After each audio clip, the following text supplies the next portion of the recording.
You gotta be confident. When I was a little kid, believe it or not, I never got whooped. I never had a whooping, never had a spanking in my life.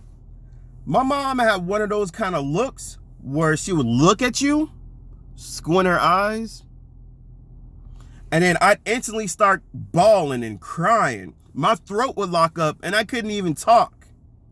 Why is it that when your parents ask you questions, it's always at the worst time? You can't answer their question. Terrence, why aren't you listening? Terrence, answer me.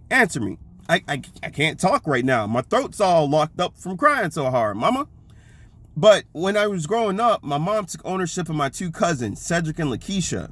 They're a couple years older than me, and my mom had no problem whipping them. So I learned from their mistakes, and I had confidence because, hey, as long as I knew not to do anything they did, my butt wouldn't be tore up.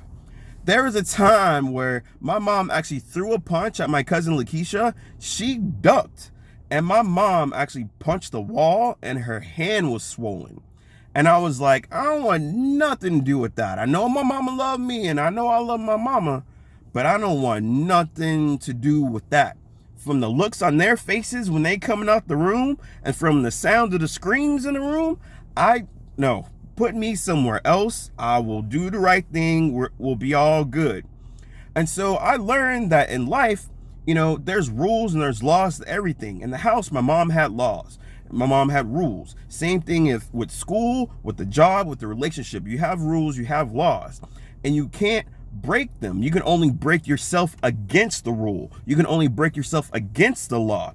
But when you know you're doing the right thing, and when there are laws and rules set down, you know where you can go in between. You know where you lie. So you can have confidence knowing that your butt won't get tore up. You can have confidence knowing that you won't get a pink slip or get fired. You can have confidence knowing that you aren't putting yourself in a situation to get broken up with or get a divorce. You are your outcome. Peace.